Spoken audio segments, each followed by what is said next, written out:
Em outubro de 2018, a Casa Branca elaborou um relatório de mais de 1.600 páginas em que eles detalhavam os devastadores efeitos das mudanças climáticas na economia, saúde e meio ambiente.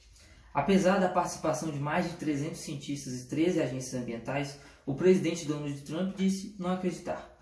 Após uma onda de frio atingir a costa leste dos Estados Unidos, ele ironizou em seu Twitter, mas não tinha aquecimento global?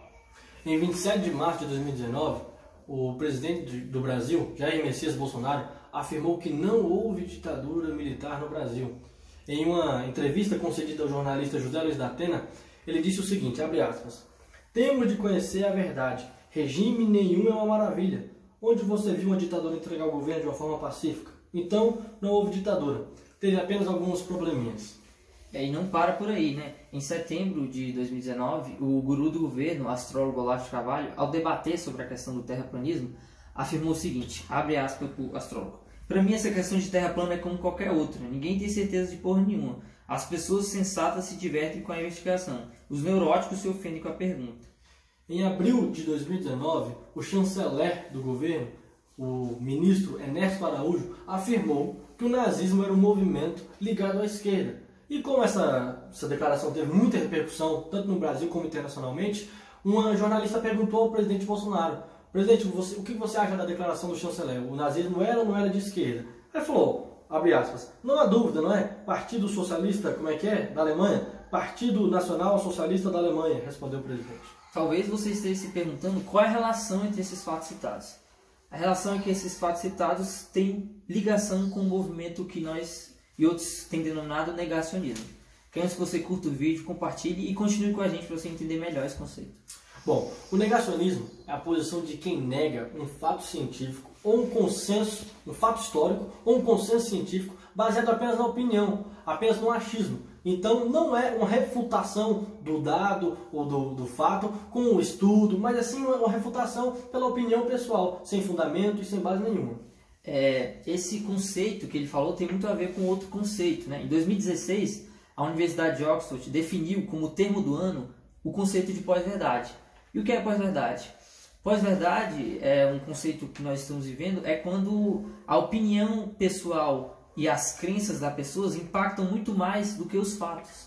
Então vivemos uma era onde os fatos importam menos do que as opiniões e as crenças das pessoas.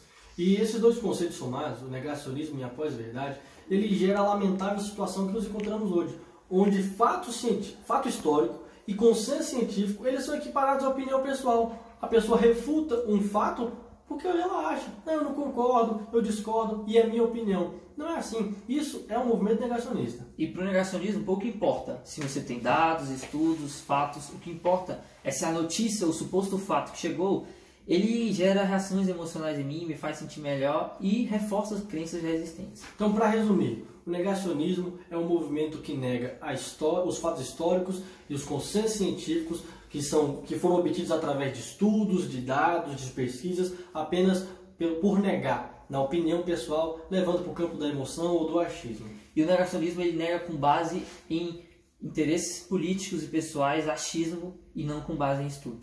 No fundo, o negacionismo se traduz no ceticismo para as nossas principais instituições, a história, a ciência, a sociologia, entre outras. Para não estender muito no nosso vídeo, a gente vai citar alguns exemplos de negacionismo na história e na ciência.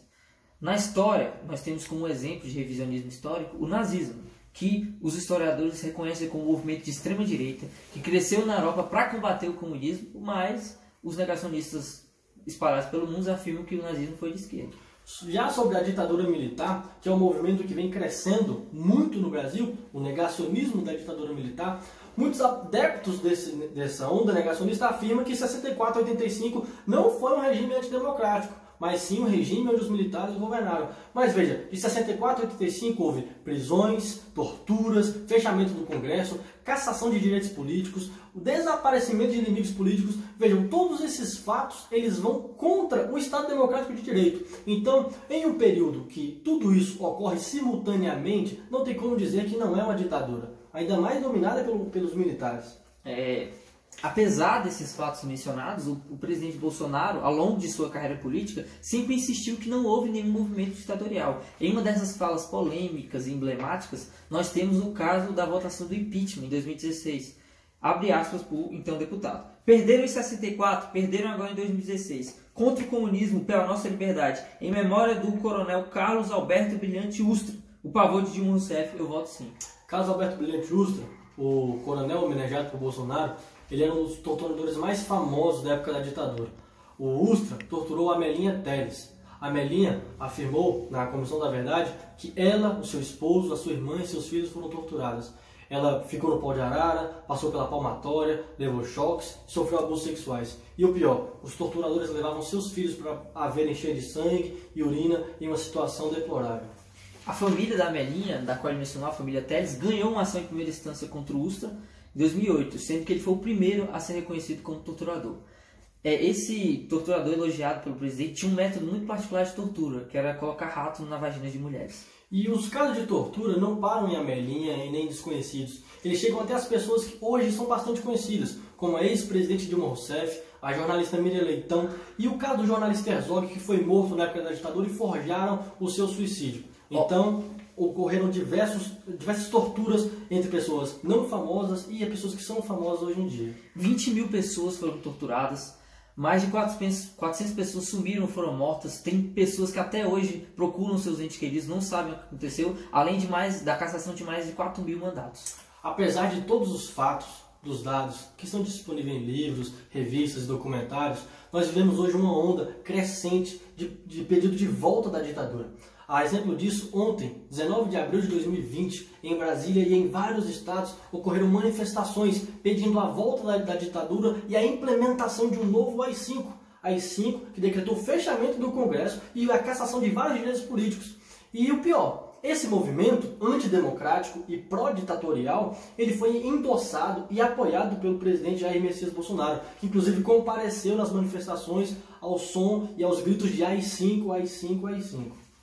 Pode parecer brincadeira que isso ainda ocorre no século XXI, mas esse movimento negacionista não é novo, ele é bem antigo. Um exemplo disso foi a indústria do tabaco, que na década de 70 forjou estudos e foi contra os estudos da ciência para afirmar que o tabaco não fazia mal, ao contrário do que já era provado. A mesma coisa que acontece hoje com os negacionistas climáticos. Na questão do clima, o geólogo americano James Powell, ele fez um estudo e publicou no final do ano passado, e ele verificou que entre janeiro e julho de 2019 foram publicados mais de 11 mil artigos científicos sobre a mudança climática. E ele constatou que em nenhum dos artigos publicados entre esse período foi descartado a eficácia e a presença humana para que o aquecimento global ocorresse. Ou seja, dizer que o aquecimento global não existe ou existe, mas não é consequência da atitude humana, é sim o reflexo de um movimento negacionista que vem ganhando força não só no Brasil, mas como em toda parte do mundo. A gente poderia passar horas falando sobre isso. Temos outros casos, como o movimento antivacina e o terraplanismo, mas não queremos nos estender muito. Queremos que você comente aí nos comentários quais são os exemplos de movimento negacionista que você se recorda. Pois é, comente aqui embaixo frases e posicionamentos de líderes que vão nessa onda negacionista. Curta e compartilhe esse vídeo. Outro sim. Todos os dados e informações que nós dispomos nesse vídeo aqui estão aqui na descrição. Os links de artigos, livros e documentos que nós utilizamos para montar o roteiro desse vídeo. Espero que vocês gostem. Obrigado, pessoal.